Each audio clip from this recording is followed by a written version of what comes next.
Starting में बहुत सारे स्टूडेंट्स स्ट्रगल करते हैं कि इन कॉम्पिटिटिव एग्जामिनेशंस की तैयारी किस तरीके से की जाए, चाहे वो बैंकिंग सेक्टर की बात हो या फिर इंश्योरेंस सेक्टर की बात हो या फिर जो हमारा रेगुलेटरी बॉडीज एग्जामिनेशन है।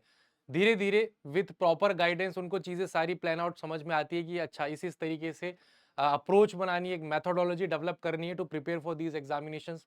देन एक दिन आता है कि जब उनके एग्जाम्स क्लियर होने लगते हैं, राइट।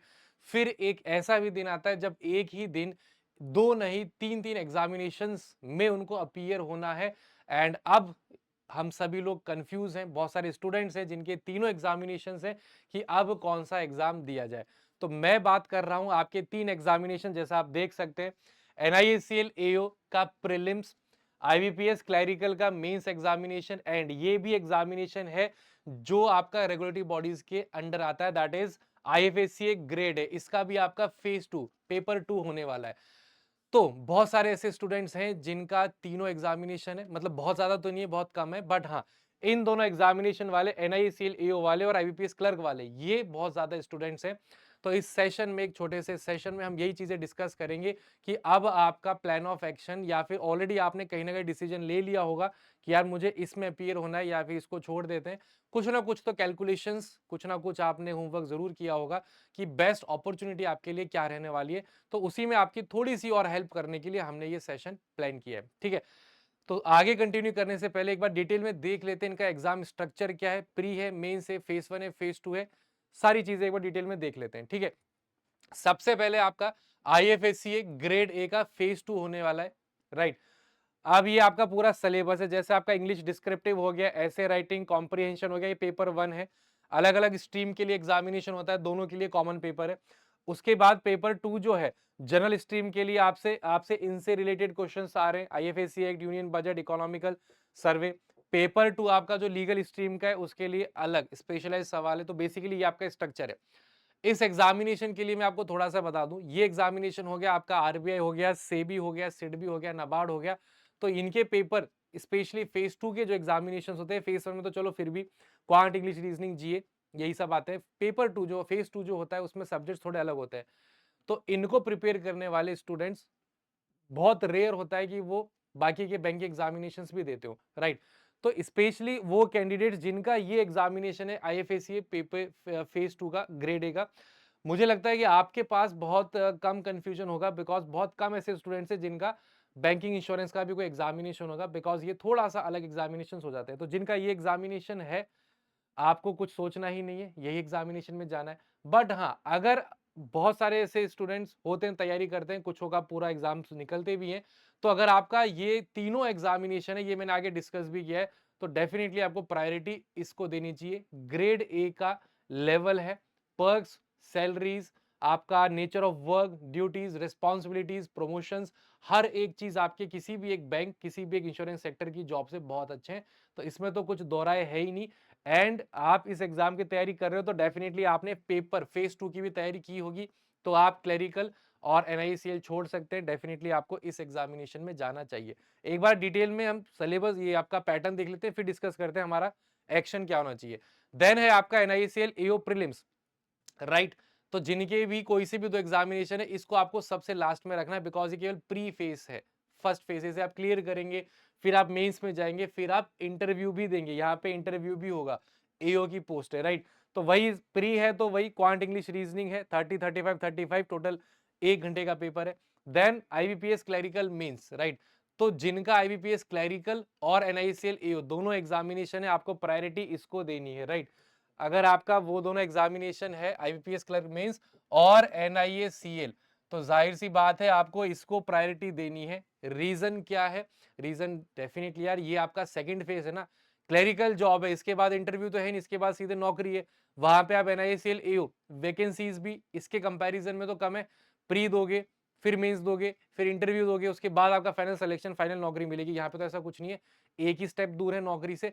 तो नो डाउट यहाँ पे कोई आपको डाउट या अपने मन में रखना ही नहीं है कि दोनों में से क्या देना है। फर्स्ट प्रायोरिटी इन दोनों एग्जामिनेशंस में, एनआईसीएल और इसमें से आपको यहां पर ही देनी है। ये इसका एग्जाम पैटर्न है, ये आपको पता ही होगा, ठीक है। आगे बढ़ते हैं, अब हम देख लेते हैं कि लेट्स सपोज कुछ तो ऐसे स्टूडेंट्स हैं डेफिनेटली जिनका, लेट्स अज्यूम कर लेते हैं, तीनों एग्जामिनेशन है।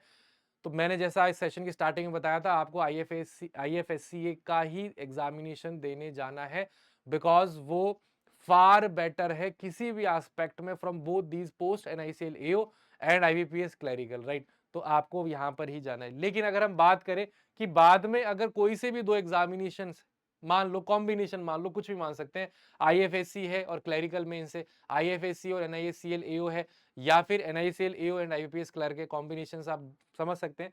तो सबसे प्रायोरिटी फर्स्ट आपको देनी है आईएफएससी एग्जामिनेशन को, सेकंड प्रायोरिटी आपको क्लरिकल मेंस देनी है, और लास्ट प्रायोरिटी आपको एनआईसीएल एओ प्रीलिम्स को देनी है। ये आप मान के चलिए, क्लैरिटी के साथ अपने दिमाग में रखिए। अब कुछ ऐसे भी स्टूडेंट्स हो सकते हैं जिनकी थोड़ी सी किस्मत अच्छी है, एक ही दिन दोनों एग्जामिनेशंस वो दे पाएंगे। वन ऑफ द कैंडिडेट जिन्होंने हमारे साथ शेयर किया है, आप मैसेज पढ़ सकते हैं।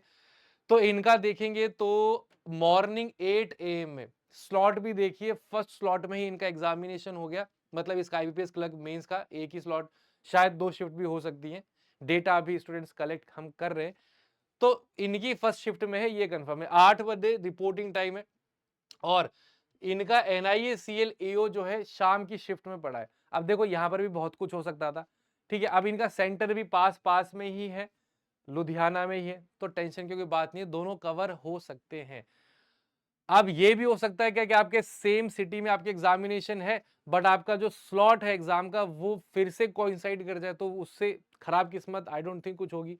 कि भाई जैसे ये है, इनका आपका 4 बजे का स्लॉट है, क्या पता ये जो अच्छा एनआईएसीएल एओ प्रीलिम्स है, तो आपको पता है वो तो मल्टीपल शिफ्ट में होता है, क्या पता इनकी शिफ्ट भी सुबह वाली हो जाती, सेम सिटी में होकर भी नहीं दे पाते। तो ये थोड़ी सी चीजें हैं जो वेरी करेगी, जो हमारे या आपके या किसी के भी कंट्रोल में नहीं है। बट हाँ, अगर ऐसी कोई अपॉर्चुनिटी, मतलब ऐसा आपके साथ थोड़ा सा लक फैक्टर काम कर रहा है, तो कुछ सोचना ही नहीं है ना, दोनों एग्जामिनेशंस देने, मतलब और ज्यादा कॉन्फिडेंस के साथ आप एग्जामिनेशंस देंगे।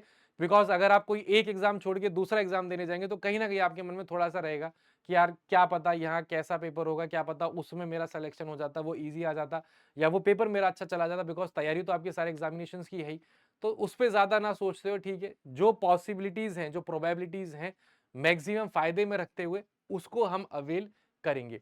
For example, out of all the 3 IFSC examination top priority, उसके बाद सेकंड प्रायोरिटी आपका क्लरिकल मींस, बिकॉज केवल क्लरिकल मतलब वो एग्जाम देना है, नौकरी से एक कदम आप दूर है। लास्ट प्रायोरिटी एनआईएसीएल एओ आपको रखनी है, ठीक है। तो बस ऑलरेडी जैसा मैंने आपको बताया, आपने ऑलरेडी डिसाइड कर ही लिया होगा, बट थोड़ा सा और क्लैरिटी के लिए ये वीडियो आपके लिए हमने बनाया था। तो आई होप थोड़ी बहुत चीजें हम भी और अपने एंड पे क्लियर कर पाए हो। ये टेलीग्राम ग्रुप है जहां पे आप डेफिनेटली ज्वाइन करें। डेली आपके लिए daily practice PDF, free PDF यहाँ पे अपलोड की जाती हैं। डिस्कशन चैनल है, डिस्कशन ग्रुप पे अपने डाउट्स आप पूछ सकते हैं, राइट।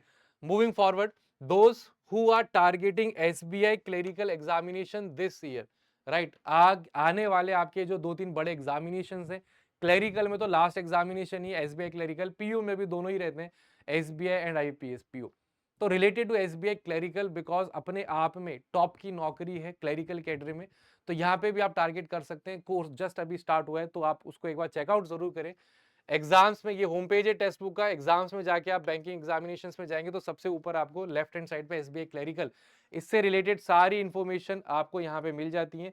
ये कोर्स आपको मिल जाएगा 899 का, बट हाँ थोड़ा सा आपको और एक्स्ट्रा डिस्काउंट मिल जाएगा, कूपन कोड आप जब यूज कर लेते हैं GRV। तो जैसे कि आपका ये है, अगर आप किसी अच्छा ठीक है, और देखते हैं यहाँ पे अगर ऑप्शन नहीं आ रहा, चलो मोबाइल नंबर एंटर करने के लिए बोल रहा है, एनीवे ठीक है। तो आप वहां पे कोड लगा सकते हैं GRV to avail the maximum discount. And कोई भी डाउट हो, कोई भी क्वेरी हो, तो आप पूछ सकते हैं इस टेलीग्राम ग्रुप पे ज्वाइन करके, कोड आप लगा सकते हैं GRV for the maximum discount. मिलते हैं अगले ऐसे ही कुछ और इंफॉर्मेटिव सेशन के साथ। Keep preparing with us, textbook banking. Have a wonderful day. Thank you all for joining. Take care and good bye.